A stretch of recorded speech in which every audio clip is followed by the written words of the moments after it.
There are places for our dead, places of peace and not dread, sites of simple or elaborate stones that memorialize our lost ones' bones.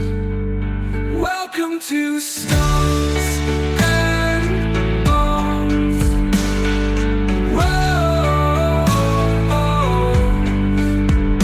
Welcome to Stones and Bones.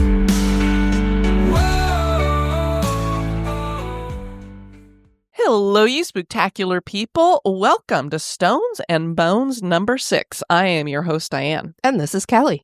Kelly, we're heading back into the cemeteries after our little break to talk about graveyard recipes, which was a lot of fun. That was such a fun episode. Really enjoyed doing that. On this episode, we're going to be talking about The Magnificent Seven. And no, it's not the movie. Oh.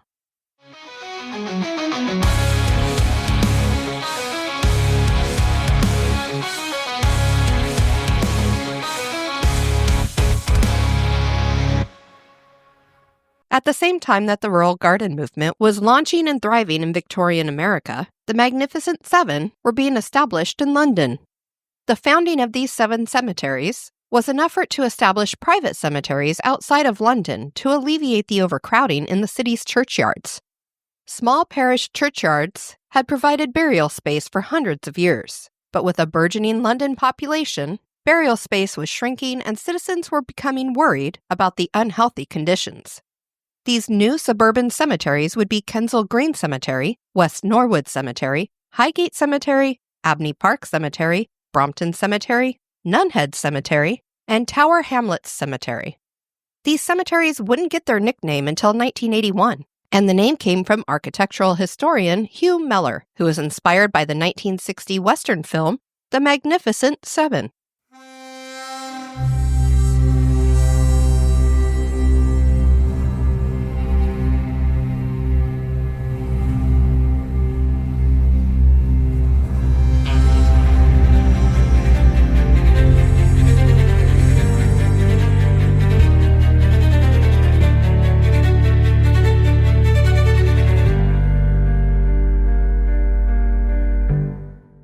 Starting in 1832, Parliament began passing several acts that set up joint stock companies that would establish these private cemeteries as commercial ventures. Over the next 10 years, the Magnificent Seven would be established. The first would be Kensal Green Cemetery, which was originally named General Cemetery of All Souls.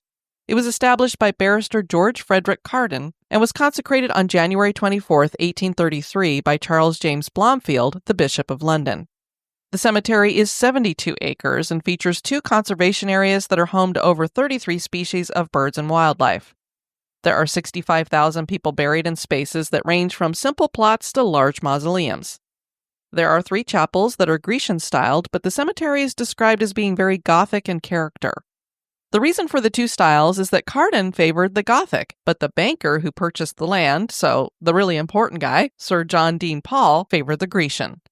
John Griffith of Finbury did much of the architectural design. Poet G.K. Chesterton wrote the poem The Rolling English Road, and the final stanza goes, "My friends, we will not go again, or ape an ancient rage, or stretch the folly of our youth to be the shame of age, but walk with clearer eyes and ears this path that wandereth, and see undrugged in evening light the decent inn of death. For there is good news yet to hear, and fine things to be seen, before we go to paradise by way of Kensal Green." After several cholera epidemics, it was decided to close the churchyards around London, and Kensal Green was enlarged and became the main burial place for West London. This would be a good time to talk about dissenters. They were given a special area in the cemetery. Dissenters is what people were called in the 17th and 18th century London that were Protestants who disagreed with the Church of England. They were persecuted for their dissent and heavily discriminated against, hence why they had to be buried in special areas away from those who conformed. These included Puritans, Presbyterians, Baptists, and Quakers. The Church of England was given 39 acres, and the other 15 acres was for dissenters. Originally, they were separated by a fence and decorative iron gates. A Greek revival chapel was built for the dissenters, which needed to be restored in 1995 because the chapel had become derelict. An Anglican chapel was built in the center of the cemetery for the rest, and there is an extensive catacomb beneath it. The chapel was damaged during World War II and was restored in 1954. The cemetery is still run today by the General Cemetery Company under its original Act of Parliament and the Friends of Kensal Green Cemetery. A distinct memorial here is the Reformers Memorial that was erected in 1885 and designed by Joseph W. Corfield. The names on this belong to freethinkers and humanists. Inscribed on the memorial is, "Erected to the glory of men and women who have generously given their time and means to improve the conditions and enhance the happiness of all classes of society. They have felt that a far happier and more prosperous life is within the reach of all men, and they have earnestly sought to realize it. The old brutal laws of imprisonment for free printing have been swept away, and the right of selecting our own lawmakers has been gained mainly by their efforts. The exercise of these rights will give the people an interest in the laws that govern them and will make them better men and better citizens." A couple of the notable burials here are Betsy Balcombe, who was born in 1802 and died in 1871. As a young girl, she was a close friend and confidant of Napoleon Bonaparte during his imprisonment on St. Helena Island. And do you remember the song from back, we're Generation X, Kelly, from Dead or Alive, You Spin Me? Right round, baby, right round, like a record, baby, right, round, round. There you go. Yes. All right. Thank you for that. Pete Burns, who was the lead singer, died in 2016, and he's buried here. Oh, wow. I had no idea he died. I didn't either. And Marigold Frances Churchill, daughter of Sir Winston and Lady Clemente Churchill, who died from a fever in 1921 at the age of 2, is buried here, and she has a monument that was designed by Eric Gill. In 2019, the Churchill family acted on a long-held desire to reunite Marigold's remains with the rest of her family in Bladden Churchyard, but the empty grave and monument are still at Kensal Green. Fillmore Boots Davidson, who was born in 1928 and died in 1993, was from Trinidad, and he introduced the steel band to Britain. Oh, wow. And Sir Neville House, who was born in 1863 and died in 1930, was the first Australian recipient of the Victoria Cross, and he's one of 13 people who are buried here in the cemetery to have that. And I don't know if there's any big soccer fans or football fans for you guys over there in Europe. Patrick O'Connell was born in 1887 and died in 1959. He was a footballer with Belfast Celtic, captain of Ireland and Manchester United in 1914, and manager of the Barcelona FC during the Spanish Civil War. Goal! All right, Kelly. And then they have some notable cremations that they've had there. One of my favorite actresses of all time, because she's in my favorite movie of all time, Casablanca, Ingrid Bergman, born in 1915, died in 1982. Most of her ashes were scattered around the islet of Dan Holman off the fishing coast of, it's like Fröslabacka on the west coast of Sweden, where she spent most summers from 1958 to her death in 1982. And the remainder of her ashes were buried at Norva Bregveninsplatsen in Stockholm, Sweden, next to her parents. But she was cremated at the crematorium that's here at Kensal Green. And Freddie Mercury.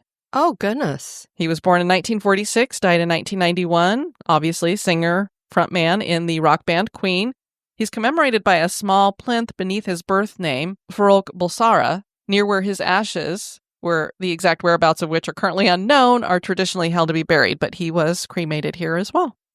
Joe Strummer. Do you like the band The Clash? Yes. Kelly, do you want to rock the Casbah? Now the king told the boogeyman. Yeah, that Kelly.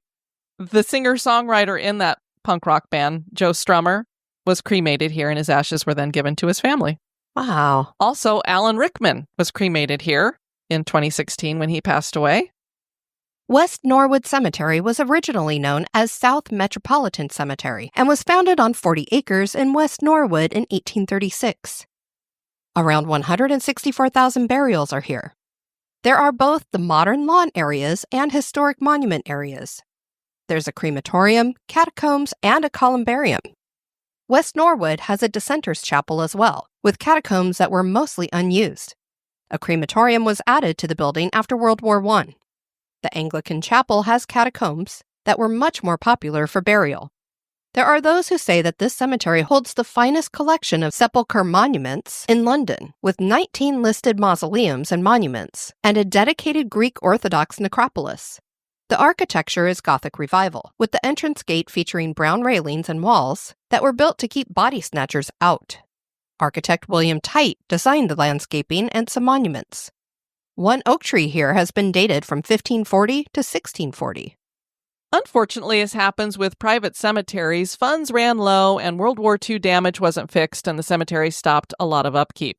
The Lambeth Council compulsorily purchased the cemetery in 1965, and their quote-unquote fixes for the issues were pretty egregious as they removed 10,000 monuments and converted areas to lawn design. So they went in and took the good stuff and then laid a bunch of lawn. Existing plots were sold for reuse, which was found illegal in the courts. Since the 1990s, there's been an effort by Lambeth to restore damaged monuments and return removed ones. And they have joined in a partnership with the diocese, the Friends of West Norwood Cemetery, and Historic England to make sure the character of the cemetery is no longer harmed. That's horrible. I'm glad that they're trying to discontinue that. But it's great if you say, yeah, I'll come in and help clean you up. But that doesn't mean it's like going in and vacuuming up the furniture to go with the dirt that's on the floor. No, leave the furniture, clean up the dirt. There are some very interesting memorials to note here. Sir Henry Dalton is buried here, and his mausoleum is made from terracotta and pottery, since he was an inventor and manufacturer of pottery. He came up with good enamel glazes. The mausoleum looks like a church. Isabella Mary Mason Beaton wrote Mrs. Beaton's Book of Household Management. It's probably one of those and when your husband gets home, bring him his slippers. Well, it was from the 1800s, so yeah. I'm sure it was not go off to work and then try to raise the kids and a cookery column in a magazine. She was gaining huge success when she died of puerperal fever at the age of 28 in 1865. This is an infection women get after a miscarriage, and sometimes with childbirth. She had 4 children and several miscarriages. Some historians believe her husband gave her syphilis. Ew. Beaton was just finishing a new book called The Dictionary of Everyday Cookery, and her husband published it posthumously and added this tribute to his wife at the end. Quote, her works speak for themselves. Although taken from this world in the very height and strength, and in the early days of womanhood, she felt satisfaction. So great to all who strive with good intent and warm will, of knowing herself regarded with respect and gratitude. She shares a simple headstone with her husband. The Vaglianos Mausoleum is in the Greek necropolis and was inspired by the Tower of the Winds in Athens with an octagonal shape. When you see their mausoleum and then the Tower of the Winds, looks exactly the same. It's very cool, and I actually have seen this in real life. This marks the final resting place of 2 Greek merchant and shipowner brothers, Marianos and Peneus Vaglianos. The latter was said to be the father of modern Greek shipping. The company they founded made a fortune supplying the Allies during the Crimean War. Their mausoleum is in the neoclassical Greek style. James Gilbart was the general manager of one of the first joint stock banks in England, and he inspired the modern, publicly owned retail bank. He has a grand Gothic Revival mausoleum that was designed by Sir William Tite. It looks kind of like they pulled a tower steeple off of a church. Oh. It is grandiose and gorgeous, and really looks like something you would see on the top of Notre Dame or something like that, with all the intricate designs to it and everything. Is very cool. Maria Zambacco was said to have lived a bit of a scandalous life as she inherited her father's vast fortune and would go about unchaperoned while she was unmarried. Scandalous. She became an artist and model and was very talented, having her work exhibited at the prestigious Paris Salon and the Royal Academy. She married for 6 years, but divorced and became the lover of artist Edward Burne-Jones, whom she could never convince to leave his wife. She did talk him into a suicide pact that involved drowning themselves in the canal in Regent's Park, but it didn't work. It is kind of hard to drown yourself. I mean, good grief, what a way to go. The affair ended after that, which isn't surprising. She died in 1914 and is buried in a large chest tomb that has carvings on the side and a sculpted figure leaning over the tomb, holding its head. There is a war memorial in the form of a cross of sacrifice and commemorates the graves of 136 Commonwealth War Service burials from both World Wars that include Spencer John Bent, a Victoria Cross recipient for action in World War I. Pioneering paleontologist and geologist Dr. Gideon Mantle has his final resting spot here, as does Sister Eliza Roberts, Florence Nightingale's principal nurse during the Crimean War. Civil engineer James Henry Greathead tunneled much of the London Underground. Greathead developed a circular shield that could push through the clay like coring an apple. Oh, wow. It's a great idea. Yeah. It obviously worked well. He cut the first tube tunnel in 1870 that became the Tower Subway. Would have been interesting if he was buried in some kind of tunnel crypt, I think, but it's actually just a regular plot completely topped by a thick slab that has a large cross embossed on it. I think he should be in a tunnel crypt as well. But at least he's like underground. If he was like up in a big mausoleum, it'd be like, that doesn't fit with you like drilling through the ground. And next we have Highgate Cemetery, which was included in our Haunted Cemeteries 5, episode 229, because it was once plagued by stories of the Highgate vampire. Highgate Cemetery opened in 1839 outside of London and was designed by architect Stephen Geary. There are around 170,000 burials in this nature reserve. The cemetery was dedicated to St. James by Right Reverend Charles Blomfield, and burials were sold to people for a limited period or for perpetuity. The graveyard is very Victorian in style with Gothic tombs, and it became a very fashionable place to be buried, and people enjoyed visiting. Wildlife and wildflowers have made the cemetery home. Notable areas are Egyptian Avenue and Circle of Lebanon. The cemetery was mostly abandoned by World War II. Today, the cemetery is owned and maintained by the Friends of Highgate Cemetery Trust. The cemetery contains the graves of 318 Commonwealth service personnel in both the east and west sides, with 259 from World War I and 59 from World War II. There are many notable burials. Jane Arden was a film director, actor, playwright, and poet who was born in Wales in 1927. She became very active in the women's liberation movement. She unfortunately took her own life in 1982 at the age of 55 and is buried beneath a simple headstone. Elizabeth Siddall was an artist and poet born in 1829. She became a very influential model for the pre-Raphaelite Brotherhood. Siddall was also the only woman to have her art exhibited at a pre-Raphaelite exhibition. She died from a laudanum overdose in 1862 at the age of 32. Ellen Price Wood was a writer who surpassed the fame of Charles Dickens in Australia. She wrote a variety of genres that included what we would call detective stories, and she enjoyed a good ghost story too, writing The Ghost in 1862 and The Shadow of Ashlydyat in 1863. She died in 1887 and is buried in a chest tomb. Probably the most famous person buried here is Karl Marx. He was a German-born philosopher and revolutionary socialist for which the term Marxism is named. He co-authored the Communist Manifesto, which became a foundational text for communist movements. His theories argued that history was shaped by social standing and driven by class struggles that usually ended in communist revolution between the working class called the proletariat and the owners of the means of production called the bourgeoisie. Marx's grave is in the Eastern Cemetery of Highgate and is a marble pedestal topped with a large bust of himself fashioned from bronze. The tomb was designed by Lawrence Bradshaw. The most interesting tomb is for George Wombwell. Wombwell was born in 1777 and became famous for his traveling menagerie that he took around the world for 70 years. He started as a shoemaker, but after buying 2 boas from a ship that came in from South America, he started his life of exhibiting animals. There you go, Kelly. He'd be my best friend. He would be your best friend. Wombwell found he could make a good profit. He bought many varieties of animals off of ships that came from Australia, Africa, and South America, and in 1810 he founded the Wombwell's Traveling Menagerie. His menagerie had gorillas, a hyena, a kangaroo, leopards, ostriches, giraffes, elephants, tigers, zebras, monkeys, lions, rhinos, and llamas. The traveling zoo grew to 15 wagons and even included a brass band.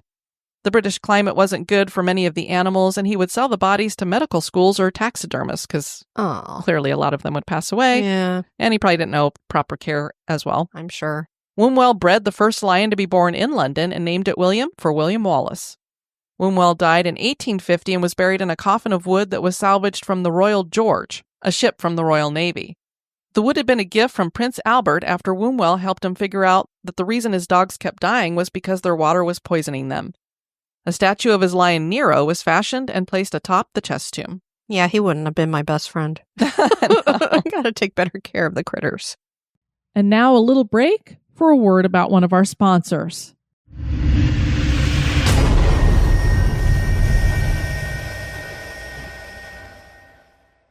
Abney Park Cemetery is located in Stoke Newington in Hackney and was laid out by Lady Mary Abney, Dr. Isaac Watts, and the Hartop family in 1840. The name is for Sir Thomas Abney, who served as Lord Mayor of London from 1700 to 1701. Abney House stood on part of the site of the cemetery until it was demolished in the 1830s. Abney Park was the first cemetery combined with an arboretum in Europe and was influenced by Mount Auburn in America. It has an Egyptian revival entrance like Mount Auburn that was built by John Jay. This was designed by William Hosking, Joseph Bonamy the Younger, and the cemetery's founder George Collison II, and features hieroglyphics signifying the abode of the mortal part of man. Abney Park is the smallest of the 7 cemeteries. There are 2,500 trees and shrubs, and they are arranged around the perimeter alphabetically. In the 1990s, the cemetery was declared the largest woodland ecosystem in North London. Which I find interesting because it's the smallest cemetery of the 7, but it's the largest woodland ecosystem. There are nearly 200,000 burials here. It was established as a place of non-denominational burial, so there were no dividing lines.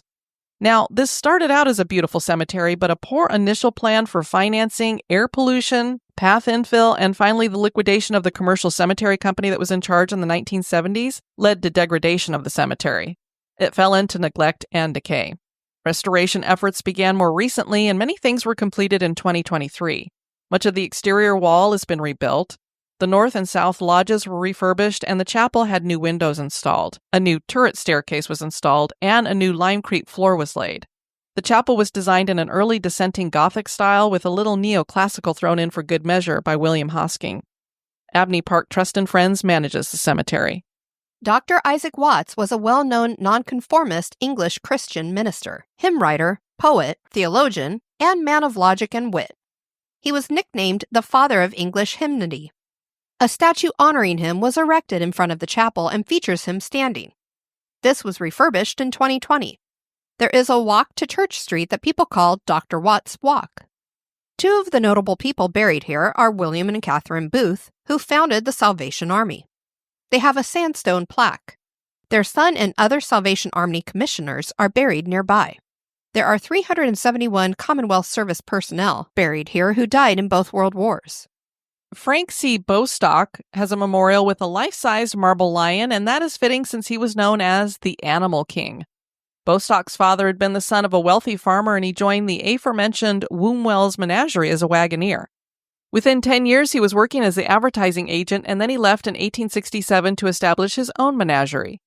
He had married the niece of George Wombwell, and she ran the menagerie after he died with Frank and his brother Edward.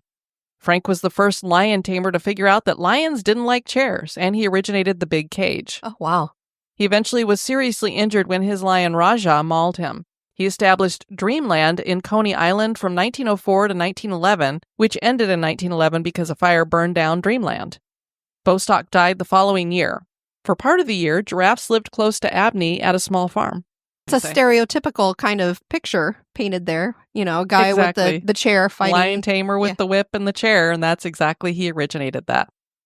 Brompton Cemetery is in West Brompton and managed by the Royal Parks, making it a Crown cemetery.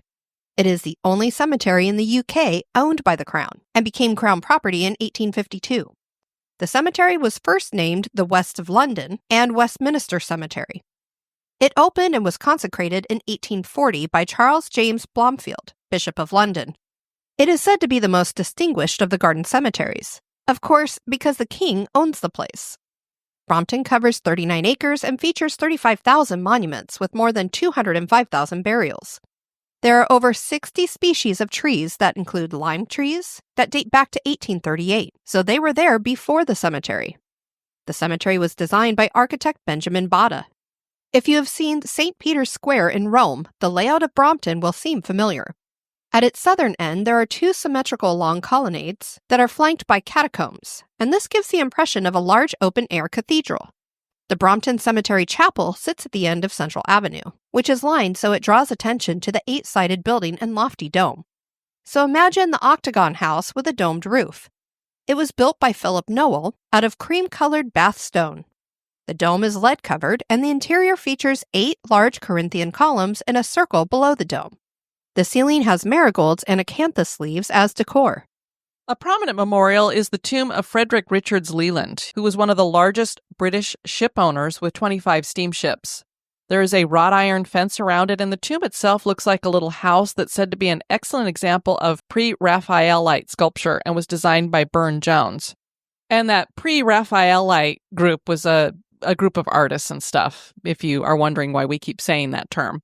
Emmeline Pankhurst was one of the main organizers of the suffragette movement in Britain, and she started with that when she was only 14. She got a bit militant in later years and wound up in prison in 1908 for 3 months and again in 1912 and 1913. Women would get the vote in 1918. A large cross sits atop her plot. Valentine Cameron Prinsep was an artist and writer during the pre-Raphaelite era, and he is memorialized by an interesting tomb chest. This is a copy of a 13th century Sienese saint's memorial that was bought by his father-in-law, Frederick Leland. That was the first guy that we had mentioned a little bit ago. The tomb chest features 14th century figures, but because it weathered so quickly, most people think it was a fake. By the way, Valentine got his name because he was born on Valentine's Day. Oh, wow. Nellie Farron was an actress and singer who was known for primarily playing the role of Principal Boy in musical burlesque shows in London. She was the best-known star of London burlesque. A bout with rheumatic fever forced her into retirement in 1892, and the entire theater community gathered for a gala benefit to raise funds for her, to help her through her retirement. She died in 1904 from what the New York Times reported as a gouty affection of the heart. Robert Coombs was a champion sculler and coach at Oxford and Cambridge who died in 1860. He has a cool monument that features 4 figures at each corner of the tomb that represent champions of the Thames, one of whom is Coombs. It is topped by an upturned boat and what was once a broken oar. Vandals took the heads from the figures, but in 2022, the monument was fully restored with replacement heads and arms added from Portland stone, and mortar was used to fill out the feet. You can barely tell that they had to replace them. They did such a good job. Oh, that's awesome. You can see it's a little bit newer looking, but they did a great job. The broken oar was replaced with a non-broken oar from resin. It originally was meant to be broken, so this wasn't something that was vandalized. A broken oar symbolizes the end of a life, but because they had to remake it and they did it from resin, they just decided to make it a full oar. Coombs' advice when it came to rowing was, sit well forward on the seat and not away from your work, right back on the cushion. A man don't get into a boat to rest himself. If he wants that, he'd better go home to an easy chair. I would advise a cold bath early in the morning and a good rubbing with horsehair gloves or rough towel. Then run a mile having thick flannel next to the skin and a great coat or 2 on. The best made men for rowing are those with good loins, wide at the hips and long arms. Average weight 9 stone to 11 stone and a half. Alrighty. And he was a little guy, so a lot of people didn't think he would be good at this, and he would beat men who were not twice his size, but way bigger than him. The Burnside Memorial commemorates Josephine Burnside and her children, Alan and Iris. Josephine was the daughter of a Scottish-Canadian department store magnate who died in 1943. Her son died before her in 1937, and her daughter also died before her in 1915. Iris died aboard the Lusitania. The mother and daughter were traveling together from New York to Ireland and were very close to docking in Liverpool when the ship was intercepted by U-boat U-20. A torpedo hit the ship on the starboard bow, just below the wheelhouse. There was an explosion, and the ship foundered, making it impossible to launch all of the lifeboats. Only 6 of the 48 were launched, and the ship sank in 18 minutes. The Burnsides had been having lunch in the dining room with several friends. All died except for Josephine. Alfred Mellon was a renowned conductor and composer, and his memorial is very tall, topped with columns and a lyre. He had just accepted conductorship of the Liverpool Philharmonic when he died in 1867 at the age of 46. So it's like he'd reached the pinnacle of his career and was about to get to do it, and then he died. I was like, oh, bummer. Yeah, I felt horrible for that woman. Both of her children died before her, and the one was on the Lusitania with her. And she somehow, I guess they got her into a boat, but not her daughter. Yeah, she was probably in the water first and then was able to be retrieved, I guess. I would imagine. Luisa Casati was an Italian heiress who became a patroness and muse of the arts and was known for being quite eccentric. European high society loved her and marveled at her parading about with a pair of leashed cheetahs. I mean, Oh, boy. just going to take the cats out for a walk. She also liked to wear, Kelly, live snakes as jewelry. Oh, well, another person friend I'd be for you. Casati was heavily in debt by 1930, up to $25 million. How does my someone word. allow you to get up to $25 million in debt? I wonder how much money that would be in these days. Gosh only A knows. heck of a lot. And she ended up in London living out of a small one-room flat. She had a stroke and died at the age of 76 in 1957. Casati was buried here at Brompton Cemetery wearing her black and leopard skin finery and a pair of false eyelashes. It goes on, Kelly. She was also interred with one of her beloved stuffed Pekingese dogs. Oh, goodness. During World War II, the cemetery suffered bomb damage. There are 289 Commonwealth service personnel from World War I and 79 from World War II buried here. In the late 1880s, Buffalo Bill's Wild West show came to the nearby Earl's Court exhibition grounds, and unfortunately, a few of the Native American performers in the show died while on tour in Britain.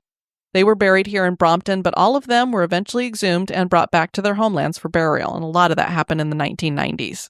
But of course, they went over to Europe, which had all kinds of plagues Sure, it and was things like illness, that. yeah. And, Things that they were not accustomed to. no.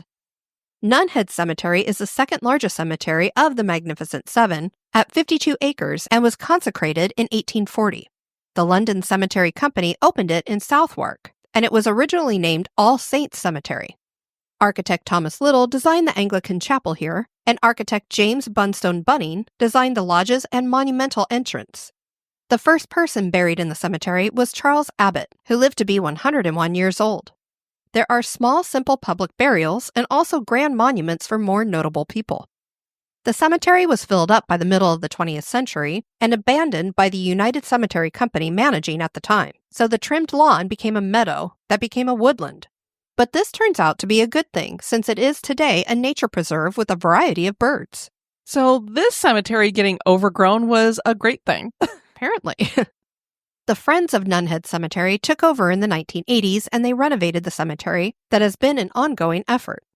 An extensive restoration was finished in May 2001 that included renovating the Anglican chapel. One of the monuments is the Scottish Political Martyrs Memorial, which is dedicated to the leaders of the Friends of the People Society. Thomas Muir was one of them. Thomas Muir and his compatriots were charged with sedition and sent to Australia in 1793. They had been seeking parliamentary reform.